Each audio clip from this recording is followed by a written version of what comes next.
ನಮಸ್ಕಾರ ತಿಳಿಸ್ತಾ ಇವತ್ತೆಲ್ಲರೂ ಮೈಸೂರಿನ ಪತ್ರಕರ್ತರು ಎಲ್ಲರೂ ಬಂದು ಇವತ್ತು ಈ ಪತ್ರಿಕಾಗೋಷ್ಠಿಯಲ್ಲಿ ಪಾಲ್ಗೊಂಡಿರೋದಕ್ಕೆ ನಿಮಗೆಲ್ಲರಿಗೂ ವಂದನೆಗಳನ್ನ ತಿಳಿಸ್ತೀನಿ. ಇವತ್ತು ಈ ಪತ್ರಿಕಾಗೋಷ್ಠಿ ಕರೆದಿರೋ ಉದ್ದೇಶ ಏನಪ್ಪ ಅಂತಂದರೆ, ಮೈಸೂರು ನಗರದಲ್ಲಿ ಕಿದ್ವಾಯಿ ಸ್ಮಾರಕ ಗ್ರಂಥಿ ಸಂಸ್ಥೆಯ ಪೆರಿಫರಲ್ ಕ್ಯಾನ್ಸರ್ ಕೇಂದ್ರ ಕಟ್ಟಡ ಕಾಮಗಾರಿಯ ಶಂಕುಸ್ಥಾಪನೆ. ಅದಕ್ಕೆ ಕಿದ್ವಾಯಿ ಸ್ಮಾರಕ ಸಂಸ್ಥೆಯ ಡೀನ್ ಆದಂಥ ಲೋಕೇಶ್ ಸರ್ ಬಂದಿದ್ದಾರೆ ಈ ಪತ್ರಿಕಾಗೋಷ್ಠಿಗೆ. ಅವರು ಈ ಪೆರಿಫರಲ್ ಏನು ಕ್ಯಾನ್ಸರ್ ಕೇಂದ್ರ ಕಟ್ಟಡವನ್ನು ನಾವು ಕಟ್ತಾ ಇದ್ದೀವಿ, ಮತ್ತು ಆ ಸಂಸ್ಥೆಯನ್ನು ಮೈಸೂರು ನಗರಕ್ಕೆ ಆ ಯೂನಿಟ್ ಬರೋದಕ್ಕೆ ಕಾರಣಕರ್ತರು ಮತ್ತು ಅದ್ರ ಪೂರ್ಣ ಪ್ರಮಾಣವಾದಂಥ ಉಸ್ತುವಾರಿಯನ್ನು ವಹಿಸ್ಕೊಂಡಿರುವಂಥ ಡಾಕ್ಟರ್ ಲೋಕೇಶ್ ಅವರು ಇವತ್ತಿಲ್ಲಿ ಬಂದಿದ್ದಾರೆ. ಅವರು ನಿಮಗೆ ಸವಿವರವಾಗಿ ಈ ಏನು ಈ ಪ್ರಾಜೆಕ್ಟ್ ವಿಚಾರವನ್ನು ತಮಗೆ ತಿಳಿಸ್ತಾರೆ. ಅದೇ ರೀತಿ ನಮ್ಮ ಮೈಸೂರು ಮೆಡಿಕಲ್ ಕಾಲೇಜ್ನ ಡೀನ್ ಮತ್ತು ಡೈರೆಕ್ಟರ್ ಆದಂಥ ದ್ರಾಕ್ಷಾಯಿಣಿ ಮೇಡಮ್ ಅವ್ರನ್ನು ಬಂದಿದ್ದಾರೆ. ಅವರೂ ನಿಮಗೆ ವಿವರವನ್ನು ಕೊಡ್ತಾರೆ.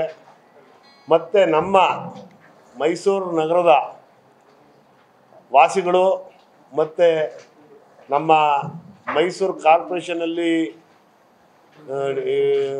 CHO ಆಗಿದ್ದಂಥವರು, ಮೈಸೂರು ಜಿಲ್ಲೆಗೆ DHO ಆಗಿದ್ದಂಥವರು, ಮತ್ತು ಈಗ ನಮ್ಮ ಜೊತೆಲಿ ಒಬ್ಬ ರಾಜಕಾರಣಿಯಾಗಿ ವಿಧಾನ ಪರಿಷತ್ ಸದಸ್ಯರಾಗಿರುವಂಥ ಸ್ವತಃ ಡಾಕ್ಟ್ರು ಆಗಿದ್ದಂಥ ನಮ್ಮ MLCಗಳಾದಂಥ ತಿಮ್ಮಯ್ಯನವ್ರೂ ಸಹ ಇವತ್ತು ಬಂದಿದ್ದಾರೆ.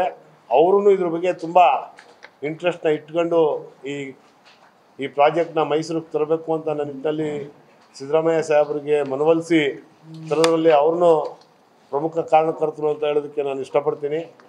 ಅದೇ ರೀತಿ ನಮ್ಮ ಡಾಕ್ಟರ್ ಶೇಖರಣ್ಣ ಅವ್ರೂ ಇವತ್ತು ಬಂದಿದ್ದಾರೆ. ನಮಗೆ ಎಲ್ಲ ಮೈಸೂರು ನಗರದ ಯಾರು ಪ್ರಮುಖವಾದಂಥ ಹುದ್ದೆಯಲ್ಲಿರುವಂಥ ಈ ಹೆಲ್ತ್ ಡಿಪಾರ್ಟ್ಮೆಂಟಲ್ಲಿ ಪ್ರಮುಖ ಹುದ್ದೆಯಲ್ಲಿರುವಂಥವ್ರು ಎಲ್ಲರೂ ನಮಗೆ ಸಂಪೂರ್ಣವಾದ ಸಹಕಾರವನ್ನು ಕೊಡ್ತಾ ಇದ್ದಾರೆ. ಇವತ್ತು ಕ್ಯಾನ್ಸರ್ ಹಾಸ್ಪಿಟ್ಲು ಮೈಸೂರು ನಗರಕ್ಕೆ ಬರ್ತಾ ಇರೋದು ನಾವೆಲ್ಲರೂ ಖುಷಿ ಪಡಬೇಕಾಗಿರುವಂಥ ವಿಚಾರ.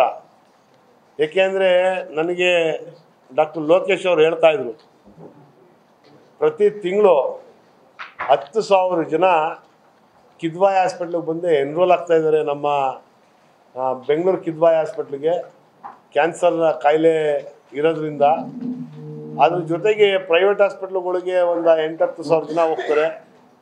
ಪ್ರತಿ ತಿಂಗಳು 20,000 ಜನ ಮೈಸೂರು ರೀಜನ್ನಿಂದ ಬೆಂಗಳೂರಿಗೆ ಬಂದು ಅವರು ಚಿಕಿತ್ಸೆಯನ್ನು ಪಡೆಯೋದು ತುಂಬ ಕ್ಲಿಷ್ಟಕರವಾದಂಥ ವಿಚಾರ. ಹಾಗಾಗಿ ಮೈಸೂರು ನಗರದಲ್ಲಿ ಒಂದು ಕ್ಯಾನ್ಸರ್ ಕೇಂದ್ರವನ್ನು ಕಿದ್ವಾಯಿಯಿಂದ ಮಾಡಲೇಬೇಕು ಅಂತ ಅಂದ್ಬಿಟ್ಟು ತೀರ್ಮಾನವನ್ನು ಮಾಡಿ ನಮ್ಮ ಮೈಸೂರು ನಗರಕ್ಕೆ ಇವತ್ತು ಕೊಡ್ತಾ ಇದ್ದಾರೆ.